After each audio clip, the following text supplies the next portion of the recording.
North Korea has made warlike threats before, so at first these were dismissed as bluster, especially since experts don't believe North Korea yet has nuclear warheads it can launch from missiles. But as the threats keep escalating, so has the outside world's concern that this really could be a dangerous moment. First, in February, North Korea went ahead with a new nuclear test, defying even its ally China. Then it warned it might launch a nuclear strike after the UN tightened sanctions.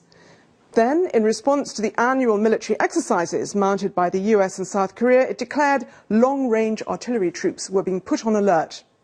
And now today, it's reported to be moving medium-range missiles to the coast, making South Korea and Japan possible targets.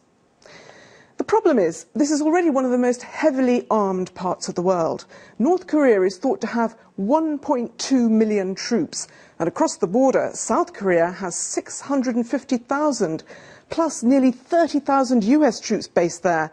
And both the US and South Korea this week warned they too were ready to defend themselves. Of course, this isn't the first time North Korea has threatened war and then backed down and agreed to negotiate. But the question is this time different? North Korea's new leader is young and untested, and maybe he's less willing to do a deal on his nuclear program. The way that the North Koreans have ramped up the rhetoric day by day, every time saying something more blood-curdling and often backing up words with actions. We've seen them block, for example, the South Korean managers from returning to the Kaesong industrial zone. This pace of escalation is unusual. If there is a peaceful way out of this standoff, it's probably through Chinese mediation, North Korea's main backers.